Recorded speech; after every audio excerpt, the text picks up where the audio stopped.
మనవరాలి ముఖంలో పెళ్లికల కొట్టొచ్చినట్టు కనబడుతూ మిగిలిన వారి మాటలకు సిగ్గుపడుతూ ఉన్న తన మనవరాలు వైదేహిని చూసి ఎంతో మురిసిపోతూ దిష్టి తిప్పింది శకుంతల. వారంలో పెళ్ళి. ఇంట్లో పనులు ఊపందుకున్నాయి. ఇల్లు అని, పైగా 4 తరాల పెళ్ళిళ్ళు జరిగిన ఇల్లు అని, శుభం అని శకుంతలమ్మ ఇంట్లో పెళ్ళి జరగాలనే కోరిక చెప్పగానే వైదేహి తండ్రి ఈశ్వర్ పెళ్లివారికి చెప్పి అక్కడే ఏర్పాట్లు చేశారు. మగ పెళ్లివారు అందరూ ఆ ఊరి వారే అవ్వటంతో ఎవరికీ ఇబ్బంది అనిపించలేదు. వైదేహికి కాబోయే భర్త శ్రీరామ్. అందగాడు, ఆజానుబాహుడు. చూడగానే వైదేహి మనసు దోచుకున్నాడు. అతను మాటలు మంచి మనసుతో, సంస్కారం ఉట్టిపడుతూ ఎంతో హుందాగా అతను వ్యవహరించిన తీరు పెద్దలందరూ కూడా సంతోషంగా అంగీకరించారు. కానీ పెళ్లి చూపులు అయ్యాక ఒకసారి కూడా అతను వైదేహితో మాట్లాడలేదు. పెళ్ళి కూడా వారం రోజులే కదా, హడావిడిగా ఉండి ఉంటారని మనసుకు సర్ది చెప్పుకుంది. కానీ ఆ విషయంలో వైదేహికి మనసు కొంచెం బాధ అనిపించింది. పెళ్ళి అంగరంగ వైభవంగా జరిగిపోయింది. కానీ శ్రీరామ్ సరదాగా నవ్వుతూ మాట్లాడుతూ ఉన్నాడు. కానీ అసలు విషయం దగ్గర ఏమీ పట్టనట్టు ఉంటున్నాడు. 2-3 రోజులు వైదేహి సిగ్గుపడి ఆలోచించలేదు. కానీ తర్వాత నుంచి వైదేహికి రకరకాలుగా అనుమానాలు, భయాలు మొదలయ్యాయి. ఎన్ని రకాలుగా చూసినా మంచివాడిలా అనిపిస్తున్నాడు. కానీ ఆ విషయంలో తన వైపు కన్నెత్తి చూడట్లేదు. పోనీ తను ఏమైనా అందగత్తే కాదా అనుకున్నా ఒక్కసారి కాలేజీ రోజుల్లో గుర్తుకు వచ్చి ఆ అనుమానం రానివ్వలేదు. వైదేహి అందగత్తే కాదా అంటే కవులు వర్ణనకు కూర్చుంటే శతకాలు రాయొచ్చు. రంగులలో వేయాలకన్నా చిత్రకారుని ఊహకు అందని వర్ణింపకాని వర్ణనలతో అలరారే అందం. అందరూ కూడా అమ్మమ్మ అందం పునికి పుచ్చుకుంది అంటూ ఉంటారు. అలాంటి తన అందం తన భర్తను కదిలించలేకపోతుంది. పోనీ మగాడు కాదా అంటే ఆ ఆలోచన చేయడమే తప్పు అనిపించింది. ఇంట్లో అందరూ చుట్టాలు హడావిడితో తెలియకుండా వారం రోజులు గడిచిపోయాయి. శ్రీరామ్ని కూర్చోబెట్టి ఒకరోజు ఎవరినైనా ప్రేమించాడా అని కూడా అడిగింది. అప్పుడు మా అమ్మ తర్వాత అంత దగ్గరగా వచ్చిన అమ్మాయి నువ్వే అని కళ్ళ నిండా ఎంతో ప్రేమతో చెప్పాడు. మరి ఎందుకు ఈ దూరం అని అడిగితే మౌనమే సమాధానం అయ్యింది. ఎంత తెలియకుండా ఉంచినా కొత్త పెళ్లి కూతురు మొహంలో ఏదో బాధ. వైదేహి తనని తాను అద్దంలో చూసుకుంది. అన్నీ బంగారు ఆభరణాల అలంకారాలు, పట్టు చీర, తల నిండా రకరకాల పూల అలంకారాలతో అమ్మలక్కల సరసాలు, వాళ్ళ మాటల వల్ల, వాళ్ళ పొగడ్తల వల్ల నడుమ వైదేహికి తన అందం ఇంకా ద్విగుణీకృతం అయినట్టు అనిపించింది.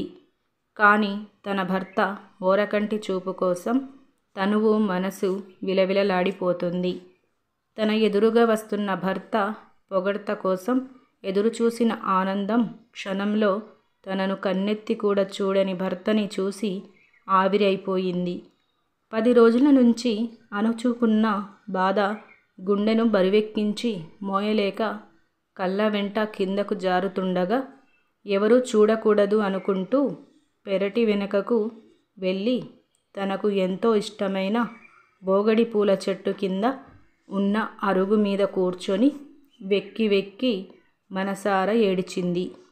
కాస్త బరువు దిగి మనసుకు ఆ బోగడ పూల సువాసనలు స్వాంతన కలిగిస్తూ ఉండగా పక్కకి తిరిగి చూడగా ఎప్పటి నుంచో అక్కడ పూలు మాల కడుతూ కూర్చొని ఉందో తన అమ్మమ్మ కనబడగానే ఒక్కసారిగా గతుక్కుమంది వైదేహికి.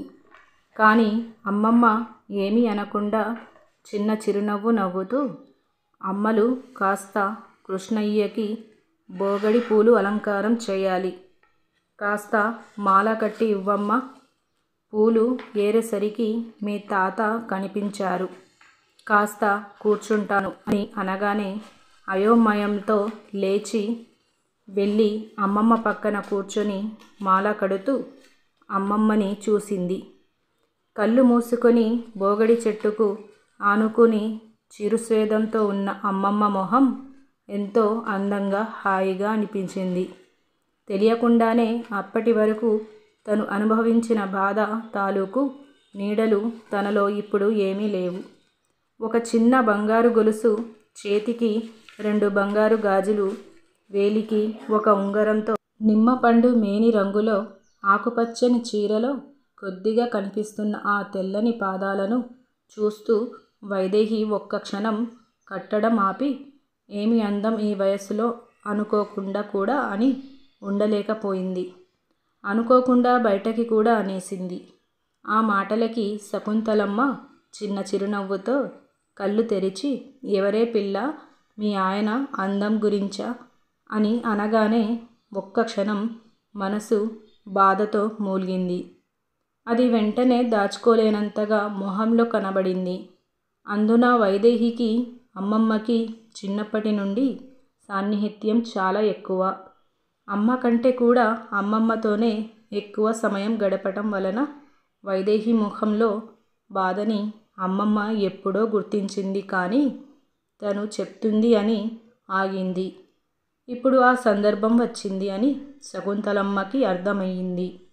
అమ్మమ్మ చూపులో భావం అర్థమైన వైదేహి పూలు కట్టేసి అక్కడే తన అమ్మమ్మ చిన్నప్పటి నుంచి ఎంతో ఇష్టంగా పెంచుకున్న గులాబీ తోట, దాని మధ్యలో ఉన్న తులసివనం, అందులో ఉన్న కృష్ణయ్యకి ప్రేమగా ఆ బోగడి మాల వేసి వచ్చి అమ్మమ్మ ఒడిలో తల పెట్టుకొని మౌనంగా కృష్ణయ్యని చూస్తూ ఉంది. శకుంతలమ్మ మెల్లగా తల నిమురుతూ, అమ్మలు, నా మనుమడు ఏమంటున్నాడే అని ఎంతో ప్రేమగా అడిగేసరికి వైదేహి చిన్నపిల్లల అమ్మమ్మకి తన బాధ చెప్పుకుంది.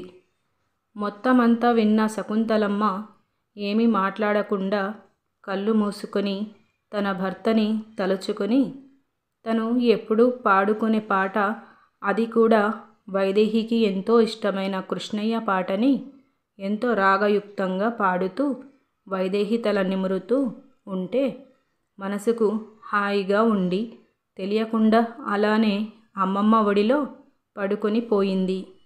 ఆ తర్వాత భోజనాలు అన్నీ అయ్యి సాయంత్రం చల్లగాలికి అలా మేడపైకి కొత్త జంటను పంపారు. అనుమానాలు అన్నీ మనసులో మొదలవుతూ ఉండగా వైదేహి శ్రీరామ్ని చూస్తూ అడిగింది, అసలు మీరు నన్ను మొదటిసారి చూసినప్పుడు ఏమనుకున్నారు అని వాళ్ళ పెళ్లి చూపులు తలుచుకొని అడిగింది. ఎందుకంటే వైదేహి శ్రీరామ్ని అప్పుడే మొదటిసారి చూడటం, మరి చల్లగాలి తీసుకువస్తున్న మొగలి పరిమళాన్ని ఆస్వాదిస్తున్న శ్రీరామ్ వైదేహి అడిగిన ప్రశ్నకి ఒక్కసారిగా కనులు మూసుకొని వైదేహిని తను మొదటిసారి చూసిన రోజు గుర్తు చేసుకున్నాడు. పల్లెటూరిలో పుట్టి పెరిగిన పట్నం చదువులు, అక్కడే ఉద్యోగాలు చేసుకుంటూ ఉన్నా కూడా వారానికి ఒకసారి ఖచ్చితంగా ఊరు వచ్చేవాడు. ఆ వారాంతం అమ్మ నాన్న, పొలం, స్నేహితులు అంటూ ఆ 2 రోజులు ఎంతో హాయిగా గడిపేవాడు. శ్రీరామ్కి వ్యవసాయం చేయడం చాలా ఇష్టం. అందుకే చదువుతో పాటు వ్యవసాయం కూడా నేర్చుకున్నాడు. అలాంటి ఒక వారాంతంలో వాళ్ళ పొలానికి వెళ్తూ ఉంటే మలిసంధ్య రంగుల్లో అప్పుడే విరిసిన తెల్ల కలువల ఒక్క క్షణం అనిపించిన ఆ నడక చూస్తే రాజహంసల అని అనిపించేలా ఉంది. ఆ నగుమోముకు పట్టిన చిరు చెమటలతో తళుక్కుమన్న ఆ ముక్కు పుడక మెరుపుకి రెప్ప వేసి తెరిచేసరికి నడుమును ఉన్న బిందెలో నీరు ఆ నడుము చేసే నాట్యానికి ఆగలేక, ఆ నడుముని బిడలేక కాస్త కిందకు ఉన్న ఆ మధ్యస్థ బిందువులతో చేరి అక్కడి నుంచి జారి చూస్తున్న నేను ఆ జారే బిందువుల నేలకు జారిపోయాను అని చెప్తూ తన చేతికి ఏదో గుచ్చుకునేసరికి ఒక్కసారిగా కనులు తెరిచి అతి చేరువలో వైదేహిని చూడగానే అప్పటి వరకు ఉన్న మైకం నుంచి బయటకు వచ్చి ఒక్క నిరాశ కూడిన చూపును తనకు వదిలేసి మాట్లాడే అవకాశం ఇవ్వకుండా కిందకు వెళ్ళిపోయాడు. అసలు అంతలా ఎప్పుడు ఎవరు తన గురించి తనతో మాట్లాడకపోవడం, అది తన భర్త తన గురించి పొగడడంతో వైదేహి చాలా ఆనందంగా ఉంది. కానీ చివరలో శ్రీరామ్ ఎందుకు అంత నిరాశగా చూసి వెళ్ళాడో అర్థం కాలేదు. తను నెమ్మదిగా కిందకు వచ్చేసింది. రోజులు గడుస్తూ 16 రోజుల పండగ కూడా వచ్చేసింది. ఇంట్లో చుట్టాలు